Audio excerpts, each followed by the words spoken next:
ವೀಕ್ಷಕರೇ, ನೀವೊಮ್ಮೆ ಇಲ್ಲಿ ಕಣ್ಣು ಹಾಯಿಸಿ, ಅರೆ ಇದೇನಿದು ಕುಡಿದು ಬಿಸಾಡಿದ ಖಾಲಿ ಬಿಯರ್ ಬಾಟಲ್ ಅಂತೀರಾ? ನಿಜ, ನಿಮ್ಮ ಊಹೆ ನೂರಕ್ಕೂ ನೂರಷ್ಟು ನಿಜ. ಆದರೆ ತೋರಿಸುತ್ತಿರೋದು ಯಾಕೆ ಅನ್ನೋ ನಿಮ್ಮ ಪ್ರಶ್ನೆಗೆ ಉತ್ತರ ಇಲ್ಲಿದೆ ನೋಡಿ. ಇಲ್ಲಿ ಕಾಣಿಸ್ತಾ ಇದೆಯಲ್ಲ, ಯುವಜನ ಸೇವಾ ಮತ್ತು ಕ್ರೀಡಾ ಇಲಾಖೆ ಅನ್ನೋ ನಾಮಫಲಕ. ಇದು ಇರೋದು ಚಿಕ್ಕಬಳ್ಳಾಪುರದ ಸರ್ ಎಂವಿ ಜಿಲ್ಲಾ ಕ್ರೀಡಾಂಗಣದಲ್ಲಿ ಇದೆ. ಇದೇ ಕ್ರೀಡಾಂಗಣದಲ್ಲಿವೆ ರಾಶಿ ರಾಶಿ ಮದ್ಯದ ಬಾಟಲ್ಗಳು, ಮದ್ಯದ ಟೆಟ್ರಾ ಪ್ಯಾಕ್ಗಳು. ಅರೆ ಇದಕ್ಕೆ ಅಂತೀರಾ? ನಮ್ಮ ಆಡಳಿತ ವ್ಯವಸ್ಥೆಯ ವೈಫಲ್ಯವೇ ಇದಕ್ಕೆಲ್ಲ ಕಾರಣ ಎಂದು ಹೇಳಬೇಕಿಲ್ಲ ಅಲ್ಲವೇ? ಹೌದು, ನಾನು ಮೊದಲು ಹೇಳಿದಂತೆ ಯಥಾ ರಾಜ ತಥಾ ಪ್ರಜೆ ಅನ್ನೋ ಮಾತು ಇಲ್ಲಿಗೆ ಹೇಳಿ ಮಾಡಿಸಿದಂತಿದೆ. ರಾಜನಾದವನು ಆಡಳಿತದ ಮೇಲೆ ಹಿಡಿತ ಇಟ್ಟುಕೊಂಡರೆ ಇವೆಲ್ಲ ಅವಾಂತರಗಳು ನಡೆಯುತ್ತಿರಲಿಲ್ಲ. ಆದರೆ ಆಡಳಿತದ ಹಿಡಿತ ಇಲ್ಲದ ವ್ಯವಸ್ಥೆಯಲ್ಲಿ ಅಧಿಕಾರಿಗಳು ಮಾತ್ರವಲ್ಲ, ಜನರಿಗೂ ಆಡಿದ್ದೇ ಆಟವಾಗುತ್ತಿದೆ ಅನ್ನೋದಕ್ಕೆ ಇಂದಿನ ಕ್ರೀಡಾಂಗಣದ ಸ್ಥಿತಿಯೇ ಉತ್ತಮ ನಿದರ್ಶನ.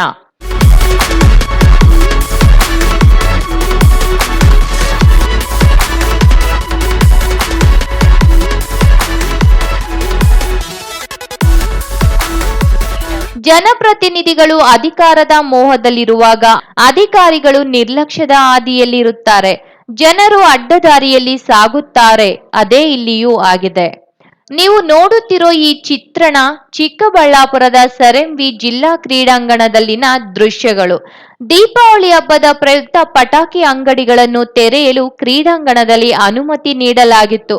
ಹಾಗೆ ಅನುಮತಿ ನೀಡಿದವರು ಯಾರು? ಅದಕ್ಕೆ ಅಂಗಡಿಗಳನ್ನು ತೆರೆದವರು ಎಷ್ಟು ತೆರಿಗೆ ಪಾವತಿಸಿದ್ದಾರೆ? ಆ ತೆರಿಗೆ ಯಾವ ಇಲಾಖೆಗೆ ಪಾವತಿಸಲಾಗಿದೆ ಎಂಬುದನ್ನು ಪಕ್ಕಕ್ಕಿಟ್ಟರೆ, ಪಟಾಕಿ ಅಂಗಡಿಗಳವರು ಮಾಡಿದ ಈ ತ್ಯಾಜ್ಯವನ್ನು ಸ್ವಚ್ಛಗೊಳಿಸುವವರು ಯಾರು ಎಂಬ ಪ್ರಶ್ನೆಗೆ ಜಿಲ್ಲಾ ಕೇಂದ್ರದಲ್ಲಿ ಉತ್ತರಿಸುವವರೇ ಇಲ್ಲವಾಗಿದ್ದಾರೆ.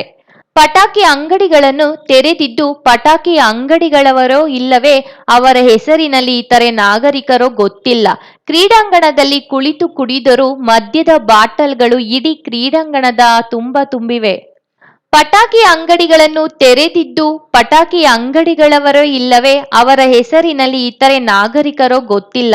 ಕ್ರೀಡಾಂಗಣದಲ್ಲಿ ಕುಳಿತು ಕುಡಿದರೋ ಮದ್ಯದ ಬಾಟಲ್ಗಳು ಇಡೀ ಕ್ರೀಡಾಂಗಣದಲ್ಲಿ ತುಂಬಿ ಬಿದ್ದಿವೆ. ಪಟಾಕಿ ಅಂಗಡಿಗಳ ತ್ಯಾಜ್ಯ ಇಡೀ ಕ್ರೀಡಾಂಗಣದಲ್ಲಿ ಹರಿದಾಡುತ್ತಿದೆ. ದೀಪಾವಳಿ ಹಬ್ಬ ಮುಗಿದು 1 ವಾರ ಕಳೆಯುತ್ತಿದ್ದರೂ ಕ್ರೀಡಾಂಗಣದಲ್ಲಿ ಬಿದ್ದಿರುವ ಕಸ ಸ್ವಚ್ಛಗೊಳಿಸುವ ಕೆಲಸಕ್ಕೆ ಈ ಯುವಜನ ಸೇವಾ ಮತ್ತು ಕ್ರೀಡಾ ಇಲಾಖೆಯಾಗಲಿ ಇತರೆ ಇಲಾಖೆಗಳಾಗಲಿ ಇತ್ತ ಗಮನಕ್ಕೆ ಹರಿಸಲಿಲ್ಲ. ಇದರಿಂದ ಇಡೀ ಕ್ರೀಡಾಂಗಣ ಗೊಬ್ಬೆದು ನಾರುತ್ತಿದೆ. ಬೆಳಗ್ಗೆ ಮತ್ತು ಸಂಜೆ ವೇಳೆ ವಾಯು ವಿಹಾರಕ್ಕಾಗಿ ಹೋಗುವ ನಾಗರಿಕರು ಜಿಲ್ಲಾಡಳಿತಕ್ಕೆ ಶಾಪ ಹಾಕುವಂತಾಗಿದೆ.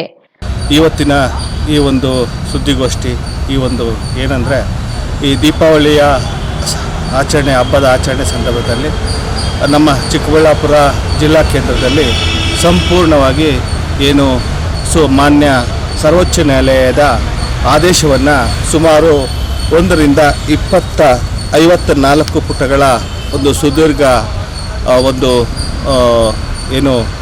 ಆರ್ಡರನ್ನು ಉಲ್ಲಂಘನೆ ಮಾಡಿದ್ದಾರೆ ಈ ಭಾಗದ ಅಧಿಕಾರಿಗಳು. ಮತ್ತು ಅಧಿಕಾರಿಗಳು ಅಂದರೆ ಇದರಲ್ಲಿ ಪೊಲ್ಯೂಷನ್ ಕಂಟ್ರೋಲ್ ಬೋರ್ಡ್ ಮತ್ತು ಫೈರ್ ಇಂಜಿನ್ನು ಮತ್ತು ಸ್ಥಳೀಯ ನಗರಸಭೆ ಈ ವಿವಿಧ ಇಲಾಖೆಗಳಿಂದ ಲೈಸೆನ್ಸನ್ನು ಪಡೆದುಕೊಂಡು ಇವರು ವೈಲೇಷನವನ್ನು ಮಾಡಿರ್ತಾರೆ.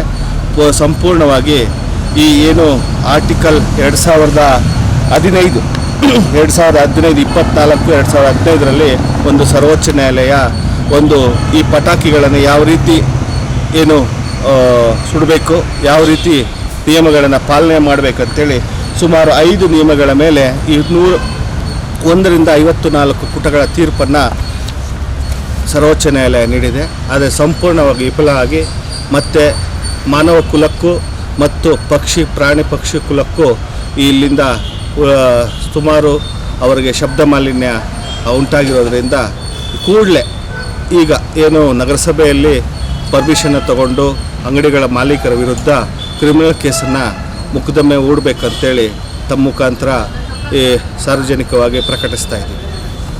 ಈಗಲಾದರೂ ಸಂಬಂಧಿಸಿದ ಇಲಾಖೆ ಅಧಿಕಾರಿಗಳು ಮತ್ತು ಜಿಲ್ಲಾಡಳಿತ ಇತ್ತ ಗಮನ ಹರಿಸಿ ಕ್ರೀಡಾಂಗಣದ ಬಗ್ಗೆ ಸ್ವಚ್ಛತೆ ಮಾಡಬೇಕು. ಜೊತೆಗೆ ಕ್ರೀಡಾಂಗಣದಲ್ಲಿ ಮದ್ಯ ಸೇವನೆ ಮಾಡುವವರ ವಿರುದ್ಧ ಕಾನೂನು ಕ್ರಮದ ಎಚ್ಚರಿಕೆ ತೋರಬೇಕಾಗಿದೆ. ಅಲ್ಲದೆ ಇದೇ ರೀತಿ ನಿರ್ಲಕ್ಷ್ಯ ವಹಿಸಿದ್ದಲ್ಲಿ ಮುಂದುವರೆದಲ್ಲಿ ಕ್ರೀಡಾಂಗಣ ಅನೈತಿಕ ಚಟುವಟಿಕೆಗಳಿಗೆ ತಾಣವಾಗಿ ಬದಲಾಗುವ ಆತಂಕ ಇದ್ದು, ಪೊಲೀಸ್ ಇಲಾಖೆ ಇತ್ತ ಗಮನ ಹರಿಸಿ ಅನೈತಿಕ ಚಟುವಟಿಕೆ ನಡೆಸುವವರಿಗೆ ಲಾಠಿ ರುಚಿ ತೋರಿಸಬೇಕಾಗಿದೆ. ಇಲ್ಲವಾದರೆ ವಿಶ್ವವಿಖ್ಯಾತ ಸರ್ ಎಂ ವಿಶ್ವೇಶ್ವರಯ್ಯನವರ ಹೆಸರಿಗೆ ಮಸಿ ಬಳಿದಂತಾಗುತ್ತದೆ ಎಂದು ಪ್ರಜ್ಞಾವಂತರು ಆಗ್ರಹಿಸಿದ್ದಾರೆ.